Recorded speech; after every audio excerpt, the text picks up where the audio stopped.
Hello student. तो आज हम डिस्कस करेंगे क्लास 10th का मेटल और नॉन मेटल का fourth lecture, that is how metal react with non metals. तो आज हम देखने वाले हैं कि कैसे धातु अधातु से अपक्रिया करते हैं।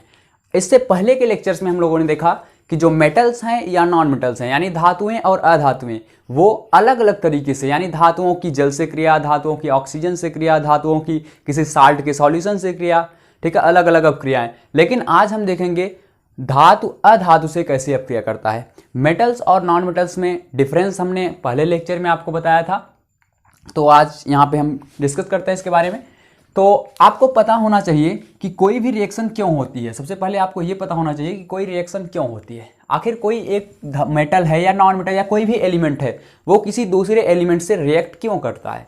तो इसका सीधा सा आंसर है अपने आप को स्टेबल करने के लिए, ठीक है, अस्थाई बनाने के लिए। अब अस्थाई कैसे क्या होता है सर, कैसा स्टेबल होता है, इसको समझ नहीं आ रहा। तो आपने कभी पढ़ा होगा, क्लास 9th में आपने पढ़ा होगा नोबल गैसेस के बारे में, ठीक है। नोबल गैसेस क्या होती हैं? अक्रिय गैसों के बारे में आपने सुना होगा। कौन सी गैस हम बात कर रहे हैं? अक्रिय गैस।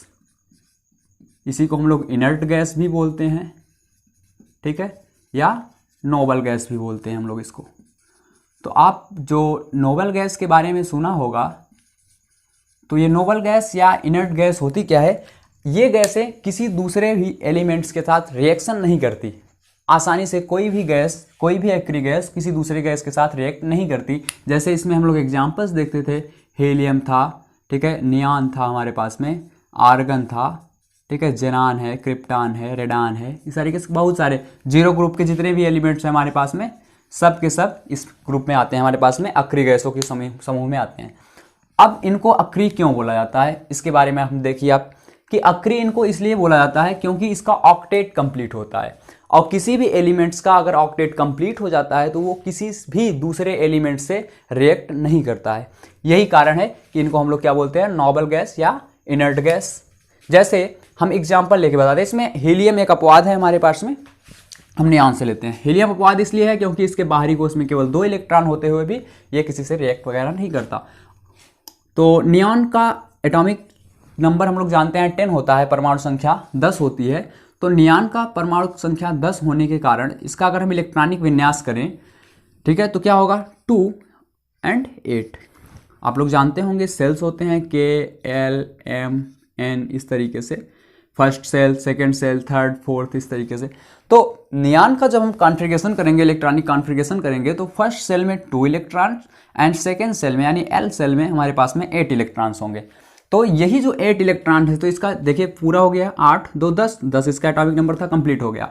तो आउटर सेल कौन सा हुआ? ये तो इनर है, पहला है, ये दूसरा, ये बाहर होगा। यानी अगर हम लोग एक न्यूक्लियस बनाएं तो ये हमारे पास में न्यूक्लियस है अगर, तो ये फर्स्ट सेल और ये सेकेंड सेल। तो इसमें फर्स्ट सेल K है, सेकेंड सेल L है, तो ये second shell outermost electron होगा, आउटर मोस्ट सेल होगा। तो ये आउटर मोस्ट सेल आप देख रहे हैं, इसमें कितने इलेक्ट्रॉन है? 8 इलेक्ट्रॉन।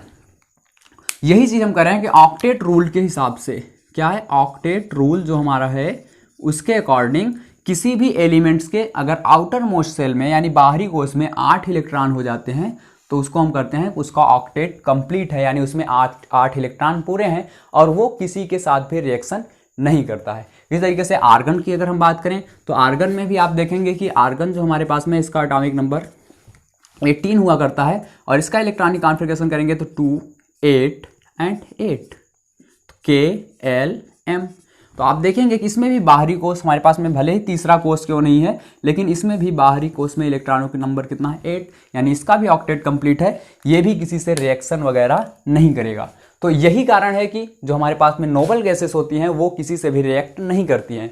तो आखिर और जो एलिमेंट्स हैं नोबल गैस को छोड़ के, या नोबल जो हमारे पास में गैसेस हैं उनको छोड़ के जितने भी एलिमेंट्स हैं, आखिर वो क्यों रिएक्ट करते हैं? उनका कारण ये है कि वो भी अपने बाहरी कोश को यानी आउटर मोस्ट सेल में 8 इलेक्ट्रॉन को कंप्लीट करना चाहते हैं, जिससे वो स्टेबल हो जाएं। ध्यान दीजिए, क्यों क्या हो जाएगा हमारे पास में? अस्थाई है, ठीक है, स्टेबल है। और जितने भी अगर 8 के अलावा अगर किसी के बाहरी कोश में इलेक्ट्रॉन होते हैं तो वो अनस्टेबल होता है, अस्थाई होता है। तो अब बात करते हैं हम लोग किसी एक मेटल्स को लेते हैं। जैसे हमारे पास में मान लीजिए सोडियम मेटल है हमारे पास में, ठीक है। तो सोडियम मेटल यानी सोडियम धातु हमारे पास में है। हम जानते हैं सोडियम का इलेक्ट्रॉनिक कॉन्फ़िगरेशन कितना होता है? 11। तो सोडियम का इलेक्ट्रॉनिक कॉन्फ़िगरेशन करेंगे, सॉरी एटॉमिक नंबर होता है 11, इलेक्ट्रॉनिक कॉन्फ़िगरेशन करेंगे तो 2, 8 एंड 1। अब देखें अगर तो ये K इसका सेल है, ये L, ये M। तो अब आप यहाँ पे देख सकते हैं कि इसका आउटर मोस्ट सेल कौन सा है। Outermost shell first shell ये, सेकंड ये, थर्ड ये आउटर मोस्ट सेल है। इसमें आप देख सकते हैं कि ये कितने इलेक्ट्रॉन है, एक इलेक्ट्रॉन है हमारे पास में इसके। जब इसके पास एक इलेक्ट्रॉन है सोडियम के पास यहाँ पे, तो अब इसको हमको कितना करना है, ऑक्टेट कंप्लीट करने के लिए, यानी इसको स्टेबल होने के लिए इसमें 8 इलेक्ट्रॉन होने चाहिए। 8 इलेक्ट्रॉन होने के लिए ये 2 कंडीशन कर सकता है। एक तो ये किसी दूसरे एलिमेंट से इलेक्ट्रॉन ले ले। कितने इलेक्ट्रॉन लेना है इसको, 7 इलेक्ट्रॉन। अगर ये किसी दूसरे एलिमेंट से 7 इलेक्ट्रॉन ले लेता है तो 7 बाहर से आएंगे और एक इसके पास पहले से है, कंप्लीट 8 हो जाएगा। और एक अलग तरीका भी है कि ये अपना ये इलेक्ट्रॉन किसी को दे दे, डोनेट कर दे, ठीक है, दान दे दे किसी को। अगर ये डोनेट कर देगा इस किसी को, तो इसका आउटर मोस्ट सेल कौन सा हो जाएगा, ये वाला हो जाएगा। क्यों, क्योंकि अगर इसको हम लोग इस तरीके से बनाएं, एटॉमिक स्ट्रक्चर के रूप में अगर इसको हम बनाते हैं, तो ये हो गया हमारे पास में न्यूक्लियस, ये फर्स्ट सेल, ठीक है, ये सेकेंड और ये थर्ड। ये किसका हम बना रहे हैं, हम बना रहे हैं सोडियम का। फर्स्ट सेल में 2 इलेक्ट्रॉन, सेकेंड सेल में 8 इलेक्ट्रॉन्स हैं, अभी आप लोग यहाँ पे देख सकते हैं इसको, 8 इलेक्ट्रॉन्स, और थर्ड सेल में हमारे पास में केवल 1 इलेक्ट्रॉन। ये इसी को हमने ड्रा किया यहाँ पे। अब फर्स्ट सेल तो 2 इलेक्ट्रॉन अंदर है, उसके बाद सेकंड सेल बीच में, और थर्ड सेल जो हमारे पास में है सबसे आउटर, सबसे बाहर है। अब इससे हम क्या कर सकते हैं, इसमें 8 करने के लिए, इसके नंबर को 8 करने के लिए हम लोग 7 इलेक्ट्रॉन बाहर से ला सकते हैं, या सबसे ईजिएस्ट मेथड है 1 इलेक्ट्रॉन को यहाँ से रिमूव कर दें, इस इलेक्ट्रॉन को यहाँ से हटा दें। अब जब ये इलेक्ट्रॉन यहाँ से रिमूव हो जाएगा तो कंडीशन क्या आएगी कि ये हमारे पास में इस सेल में एक भी इलेक्ट्रॉन नहीं बचेंगे, और जब इस सेल में एक भी इलेक्ट्रॉन नहीं बचेगा तो इसका आउटर मोस्ट सेल कौन सा हो जाएगा, आउटर मोस्ट सेल इसका दूसरा वाला सेल हो जाएगा, दैट इज L। तो यहाँ तक केवल ये कंडीशन फुलफिल करेगा। तो इस कंडीशन में इसकी आउटर मोस्ट सेल हमारे पास में ये हो जाएगा, और जिसमें कि कितने इलेक्ट्रॉन होंगे, 8 इलेक्ट्रॉन होंगे, और ये एक इनर्ट गैस की तरह, यानी अक्री गैस, नोबल गैस की तरह हो जाएगा, और ये किसी के साथ भी फिर रिएक्शन नहीं करेगा, स्टेबल हो जाएगा। इसलिए ये क्या करता है, 1 इलेक्ट्रॉन को यहाँ से रिलीज कर देता है, दे देता है, डोनेट कर देता है।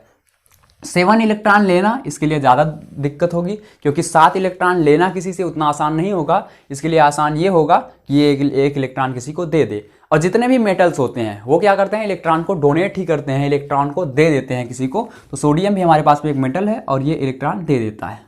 देने के बाद क्या होगा, अब जैसे ही ये इलेक्ट्रॉन को देगा, इसके पहले सोडियम के पास कितने इलेक्ट्रॉन थे, सोडियम के पास थे, इसका एटॉमिक नंबर अगर 11 है तो इसके पास 11 इलेक्ट्रॉन होंगे और 11 ही प्रोटॉन भी होंगे इसके पास, ठीक, 11 इलेक्ट्रॉन और 11 प्रोटॉन। लेकिन जब ये 1 इलेक्ट्रॉन दे देगा किसी को तो इसके पास कितने हो जाएंगे, 1 इलेक्ट्रॉन इसमें से माइनस कर दो, हो जाएगा 10 इलेक्ट्रॉन। अब जब 10 इलेक्ट्रॉन हो गए इसके पास और प्रोटॉन कितने हैं, 11, तो 10 इलेक्ट्रॉन 10 प्रोटॉन को तो कैंसिल कर देगा, लेकिन एक प्रोटॉन एक्स्ट्रा बच जाएगा जो कि इसके ऊपर चार्ज की तरह दिखाई देगा, आवेश की तरह। और प्रोटॉन पे चार्ज हम जानते हैं पॉजिटिव होता है, इसलिए इस पर प्लस चार्ज आएगा। यानी ये बना लेगा इलेक्ट्रॉन को देने के बाद Na+, यानी सोडियम क्या हो जाएगा, पॉजिटिव आयन के रूप में हो जाएगा यहाँ पे। अब जैसे ये पॉजिटिव आयन के रूप में होगा सोडियम, क्यों हुआ, क्योंकि ये इलेक्ट्रॉन को दे दिया। अब यहाँ से आप याद रखिएगा कि कोई भी एलिमेंट अगर इलेक्ट्रॉन को दे देता है किसी को तो उसके ऊपर प्लस चार्ज आता है, और कोई इलेक्ट्रॉन को लेगा तो उसके ऊपर माइनस चार्ज आएगा। क्यों, क्योंकि इलेक्ट्रॉन पे कैसा चार्ज होता है, निगेटिव चार्ज होता है। तो निगेटिव अगर कोई लेता है तो उसके ऊपर तो निगेटिव आना ही है, और निगेटिव को अगर कोई दे देता है तो उसके ऊपर क्या आ जाएगा, पॉजिटिव। इसको याद करने का एक सिंपलेस्ट तरीका ये है, अगर आप बार बार कंफ्यूज हो जा रहे हैं कि इलेक्ट्रॉन देने से प्लस आएंगे या इलेक्ट्रॉन लेने से प्लस आएंगे, तो आप ऐसे याद करिए कि जो धनी होता है, ठीक है, धनी कौन होता है, जो दूसरों को देता है, ठीक है, और जो लेता है दूसरे से वो क्या होता है, वो ऋणी होता है। तो जो देगा वो धनी होगा, यानी उस पर प्लस चार्ज होगा, और जो लेगा वो क्या होगा, ऋणी होगा, यानी उस पर माइनस चार्ज आएगा। इसको याद रख लीजिएगा। अब यहाँ पे सोडियम के ऊपर कितने चार्ज आ गए, प्लस चार्ज आ गए, किससे, 1 इलेक्ट्रॉन देने से। अब किसी तरीके से ये तो मेटल हो गया। अब इसी तरीके से अगर हम एक नॉन मेटल ले लें, ठीक है, इसी तरीके से एक अगर हम नॉन मेटल ले लेते हैं, नॉन मेटल कैसा ले लें, कोई भी नॉन मेटल ले लीजिए। आप मान लीजिए क्लोरीन ले लेते हैं, क्लोरीन का एटम, क्लोरीन का 17 होता है एटॉमिक नंबर, इलेक्ट्रॉनिक कॉन्फ़िगरेशन करेंगे 287। आउटर मोस्ट सेल में इसके कितने इलेक्ट्रॉन है, आप देख सकते हैं यहाँ पे 7 इलेक्ट्रॉन, ठीक है, ये भी KLM। तो बाहरी कोश में 7 इलेक्ट्रॉन है।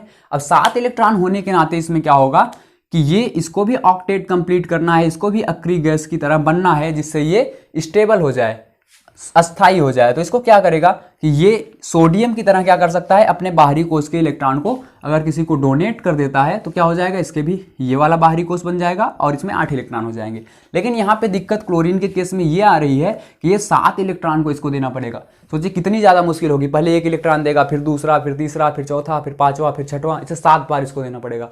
लेकिन इससे आसान तरीका भी एक है कि कहीं से ये 1 इलेक्ट्रॉन अगर बाहर से ले लेता है, 1 इलेक्ट्रॉन अगर बाहर से ले लेता है तो भी इसके पास कितना हो जाएगा, 8 हो जाएगा। तो इसके लिए सरल कौन सा है, सरल तरीका कौन सा है, 7 देना या 1 लेना? तो आप कहेंगे 1 लेना आसान है, ठीक है। तो 1 इलेक्ट्रॉन बाहर से ये लेगा। अभी अभी हमने बताया था कि अगर कोई बाहर से इलेक्ट्रॉन लेता है तो उसके ऊपर कैसा चार्ज आएगा, माइनस चार्ज आएगा, और ये बना लेगा Cl माइनस। कितना माइनस? 1। जितना इलेक्ट्रॉन बाहर से आएगा उतना ही चार्ज होगा इसके ऊपर। 2 इलेक्ट्रॉन बाहर से आता तो 2 चार्ज होता, ठीक, 2 माइनस होता। तो इसको हम लोग, ये तो क्लोरीन था, ठीक है, Cl केवल लिखता क्लोरीन, लेकिन जैसे ही इस पे माइनस चार्ज आएगा इसका नाम हो जाएगा क्लोराइड।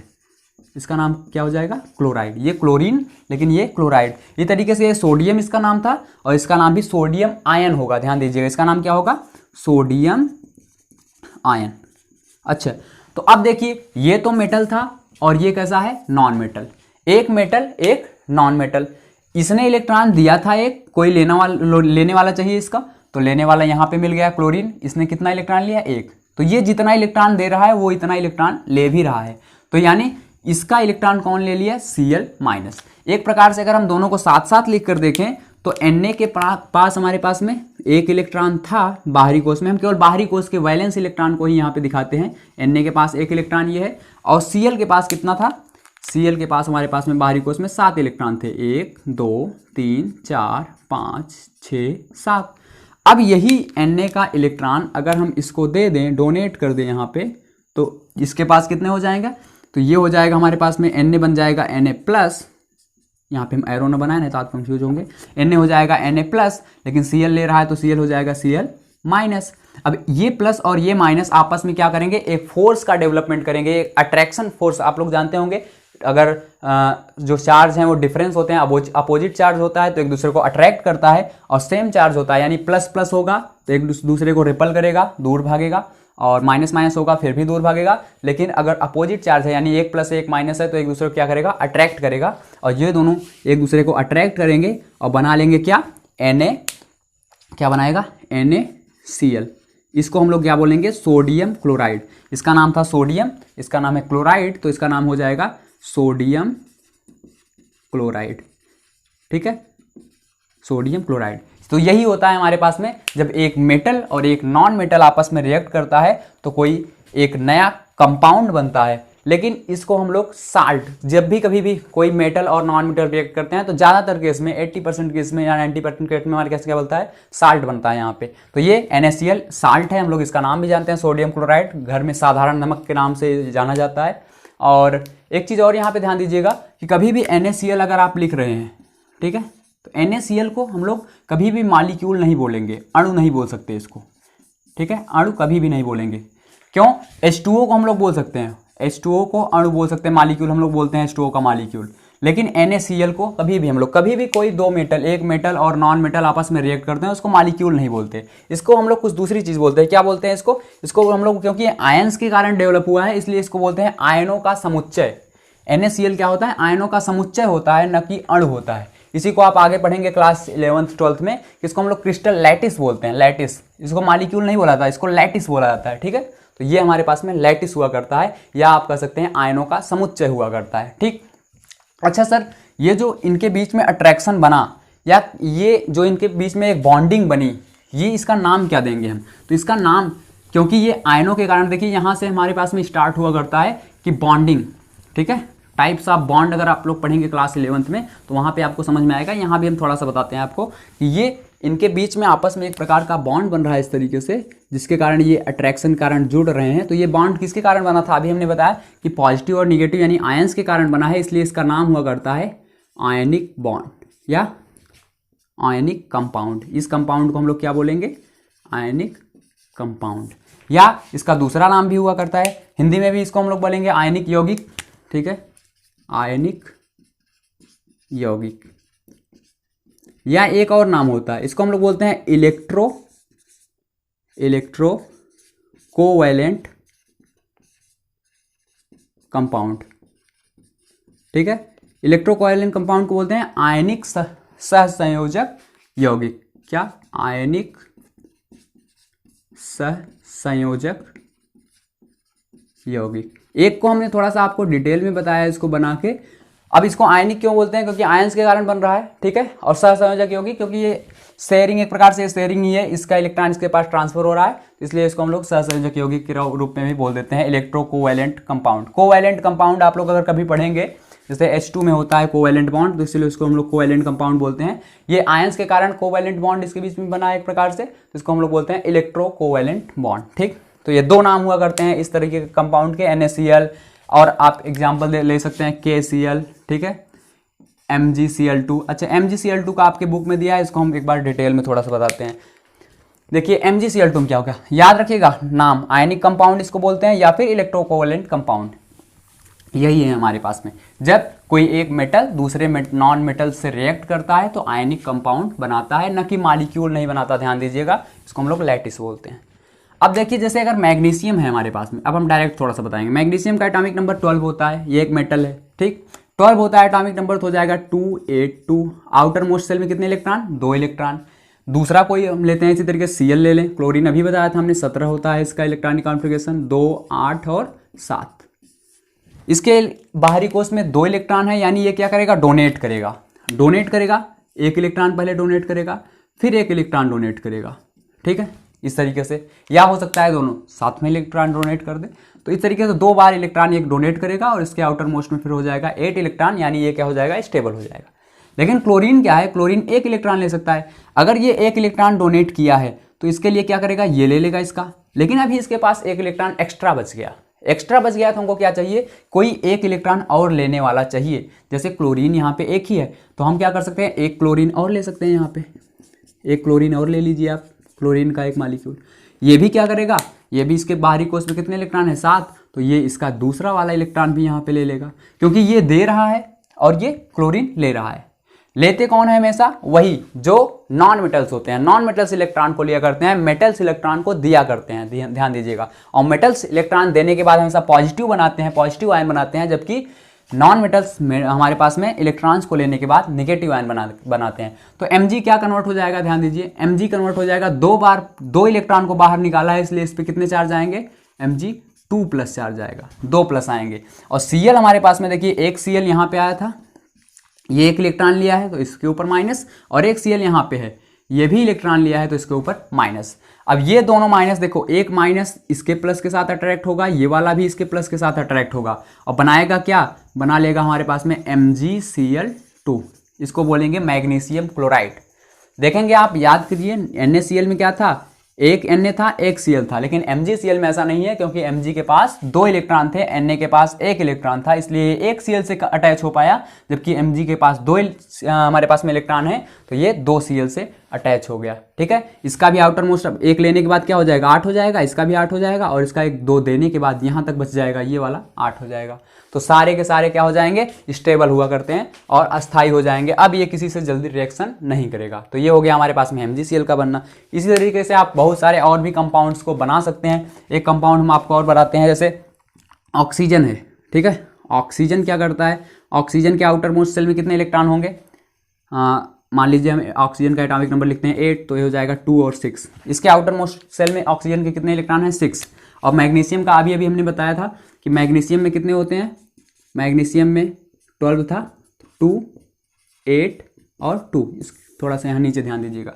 तो मैग्नीशियम में 2, 8, 2 और इसमें 6। तो देखिए इसमें 2 की कमी है। अगर ये ऑक्सीजन 2 इलेक्ट्रॉन कहीं से पा जाए तो इसका कितना हो जाएगा? 8 हो जाएगा। और इसको 2 निकालना भी है, तो ये क्या कर देगा? सीधा सीधा इसको ट्रांसफर कर देगा।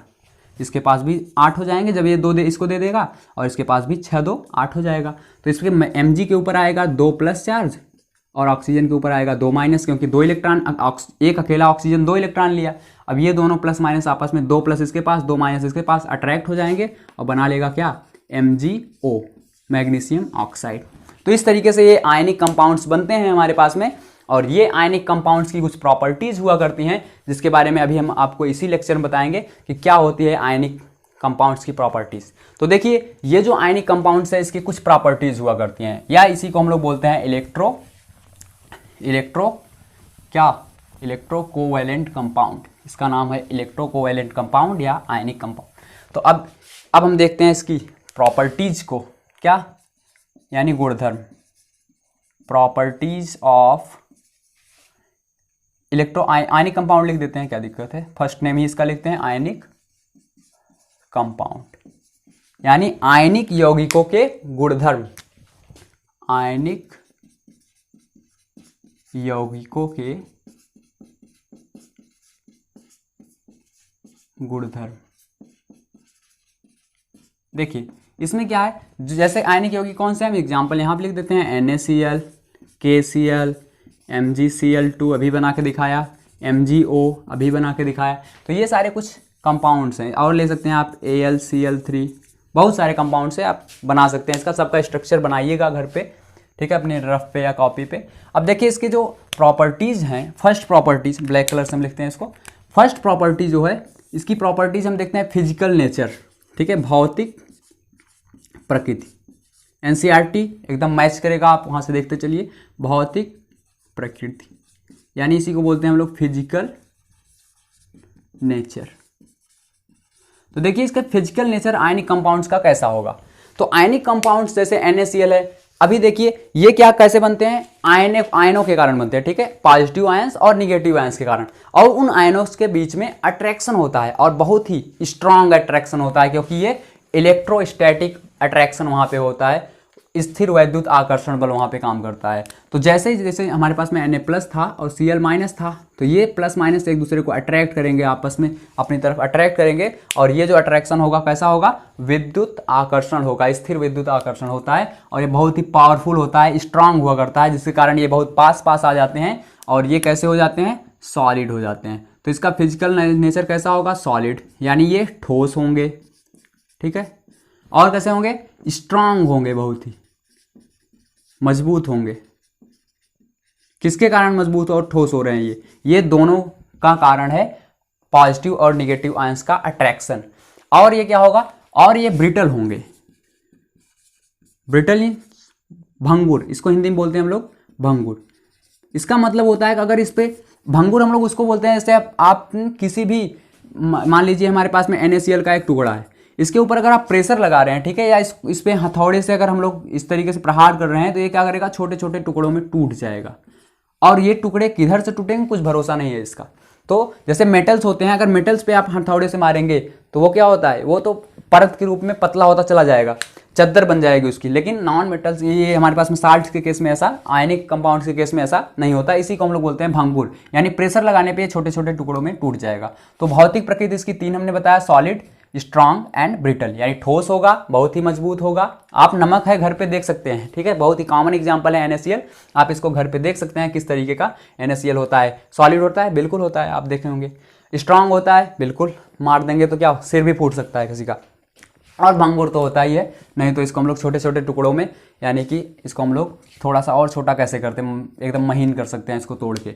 अब दूसरी प्रॉपर्टी जो इसकी होती है, दूसरी प्रॉपर्टी जिसकी होती है boiling and melting point, boiling point and melting point, ये हमारा एंड है, ध्यान दीजिएगा। Boiling point and melting point यानी गलनांक, बॉइलिंग को हम लोग बोलते हैं क्वथनांक, इसलिए क्वथनांक पहले लिखते, नहीं तो आप कहेंगे सर उल्टा लिख दिया।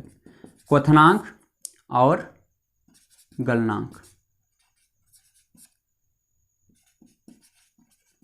ठीक है, क्वथनांक और गलनांक। तो देखिए क्वथनांक और गलनांक एक ही चीज पे डिपेंड करता है कि जो हमारे पास में मॉलिक्यूल तो ये है नहीं, हमने बताया क्रिस्टल है, जो हमारे पास में क्रिस्टल है ये NaCl का, इसके बीच अट्रैक्शन कितना है। अट्रैक्शन अगर स्ट्रांग होगा, मजबूत होगा, तो गलनांक और क्वथनांक उच्च होंगे, यानी हाई होगा। लेकिन अगर इसके बीच में अट्रैक्शन, आकर्षण बल कम होगा, तो इसका गलनांक क्वथनांक क्या हो जाएगा, कम हो जाएगा। तो अभी आप देख रहे हैं यहाँ पे प्लस और माइनस के कारण इसके बीच में आकर्षण बल बहुत ज़्यादा होगा, और बहुत ज़्यादा आकर्षण बल यानी प्रबल आकर्षण बल होने के कारण इसका मेल्टिंग और बॉइलिंग पॉइंट क्या होगा, हाई होगा, यानी उच्च। तो कैसे होंगे, उच्च गलनांक और क्वथनांक होगा इसका। ठीक है, तो दो प्रॉपर्टी हो गई। तीसरी प्रॉपर्टी के लिए हमको शायद इसको इरेज करना पड़ेगा, स्पेस थोड़ा सा कम है। तो ये दोनों याद रखिएगा, भौतिक प्रकृति, सॉलिड होगा, स्ट्रांग होगा, ब्रिटल होगा। बेल्टिंग और बॉइलिंग पॉइंट की बात करें तो हाई होगा दोनों। क्यों हाई होगा? क्योंकि इसके बीच में अट्रैक्शन, फोर्स ऑफ अट्रैक्शन क्या है, बहुत ही ज्यादा हुआ करता है। अब तीसरी प्रॉपर्टीज देखिए इसकी। तीसरी प्रॉपर्टी में आपसे कर रहे हैं सॉल्युबिलिटी की बात करते हैं। सॉल्युबिलिटी, सॉल्युबिलिटी का मतलब होता है विलेयता। क्या? विलेयता।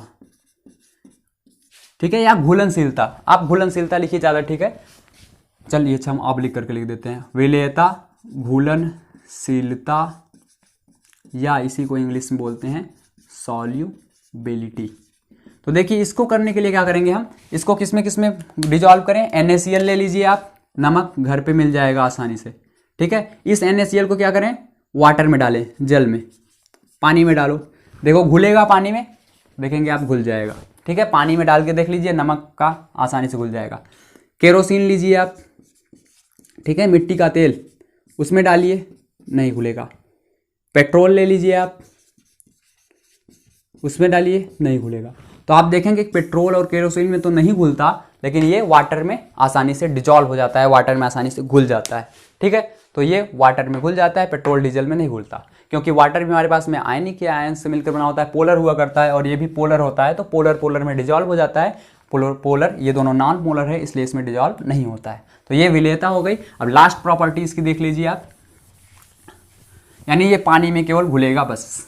अब अगली है इलेक्ट्रिक कंडक्टेंस या कंडक्शन ऑफ इलेक्ट्रिसिटी। फोर्थ है हमारे पास में कंडक्शन ऑफ इलेक्ट्रिसिटी, यानी वैद्युत चालकता। इसको क्या बोलेंगे हिंदी में, वैद्युत चालकता। अब ये बताइए आप कि ये जो हमारे पास में कंपाउंड है, आयनिक कंपाउंड, कौन सा, NaCl जैसा, कैसा, NaCl जैसा, MgCl2 जैसा। तो NaCl को ही हम बार बार एग्जांपल ले रहे हैं, क्योंकि ये आपके घर पे मिल जाएगा, इससे आप प्रयोग ये सारे कर सकते हैं।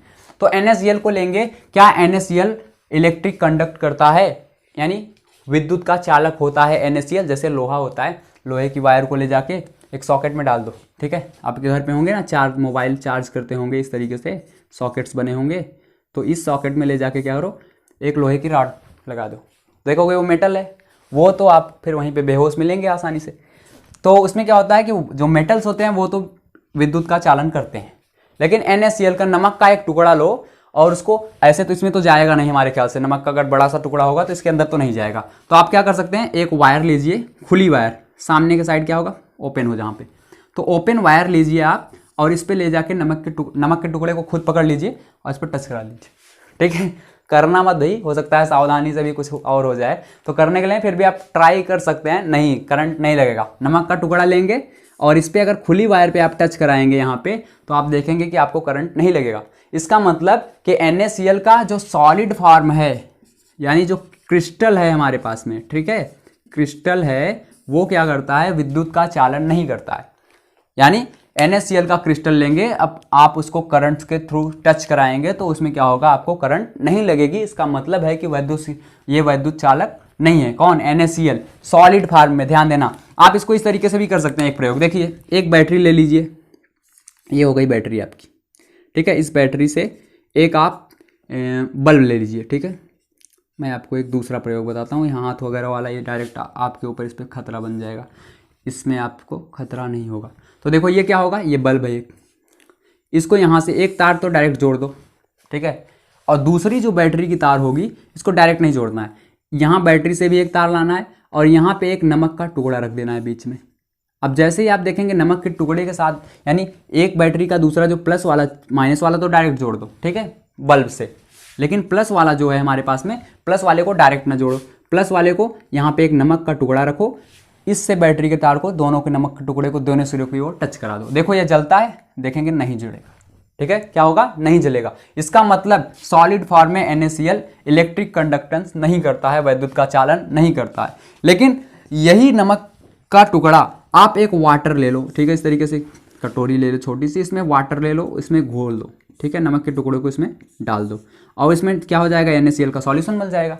अब सॉल्यूशन बनने के बाद यही सेम प्रयोग करो आप, क्या करना है इसमें कि इस सॉल्यूशन को उठा के यहाँ पे रख दो, जहाँ पे नमक का टुकड़ा आपने रखा था वहाँ पे इस सॉल्यूशन को रख दो और सॉल्यूशन में ही अपने इस तार को, वायर को क्या करो, इसमें डुबो दो, दोनों को पास में टच करा के नहीं, थोड़ी सी एक किनारे पे सॉल्यूशन के इस वाली वायर को और दूसरे वाले को इस वाले। आप देखेंगे कि ये बल्ब जो नहीं जल रहा था वो क्या करने लगेगा, जलने लगेगा। तो इसका मतलब है कि जब इसको हमने मॉल्टेन स्टेट में या एक्वस रूप में, आपने देखा होगा इक्वेशन में लिखा जाता है NaCl एक्वस, एक्वस का मतलब वाटर के साथ। तो जब NaCl एक्वस के फॉर्म में तो इलेक्ट्रिक कंडक्ट करता है, यानी जलीय विलयन, जो नमक का जलीय विलयन है किसी भी आयनिक कंपाउंड का, किसी भी आयनिक यौगिक का जो जलीय विलयन होगा वो तो विद्युत का चालन करेगा, लेकिन ठोस अवस्था में जो कि नेचुरली होता है, आप अभी प्रकृति में हमने बताया कि ज्यादातर वास्तव में कैसे होते हैं, ठोस होते हैं। तो ठोस अवस्था में तो आयनिक यौगिक विद्युत का चालन नहीं करते हैं, लेकिन जो हमारे पास में मॉल्टेन स्टेज में या गली हुई अवस्था में या घुली हुई अवस्था में क्या करते हैं, विद्युत का चालन करते हैं। तो ये हमारे पास में लेक्चर कंप्लीट हुआ, आयनिक कंपाउंड्स आपका कंप्लीट हो गया यहाँ पे, ठीक है। कोई भी आपको अगर कहीं पे भी कोई प्रॉब्लम होती है इस लेक्चर से रिलेटेड या हमारे पास में कॉन्सेप्ट से रिलेटेड, तो आप कमेंट बॉक्स में जाके कमेंट कर सकते हैं, हम आपका आंसर वहाँ पे उस बात को आपको जरूर समझाएंगे, ठीक है। तो ये कंप्लीट हुआ आपका आयनिक कंपाउंड्स, इसकी प्रॉपर्टीज़ हमने बता दी आपको। प्रॉपर्टीज बताने के साथ साथ हमने आयनिक कंपाउंड्स कैसे बनते हैं, मेटल और नॉन मेटल आपस में रिएक्ट करते हैं तो बनते हैं, ये सारी चीज़ें आपको बता दिए। अब मिलते हैं आपसे नेक्स्ट लेक्चर में, तब तक एंजॉय कीजिए लेक्चर को और खूब मन लगा के पढ़िए, क्योंकि लॉकडाउन चल रहा है आपका, ये कोरोना का समय है, तो घर पे बैठे रहिए, ज़्यादा घर से बाहर ना निकलिए, किसी चीज़ को ज़रूरी जब तक ना हो तब तक उसको हाथ से टच ना कीजिए, हाथ को बार बार आंखों के पास ना ले जाइए और जितना हो सके सुरक्षित रहिए, घर पर रहिए। Thank you so much.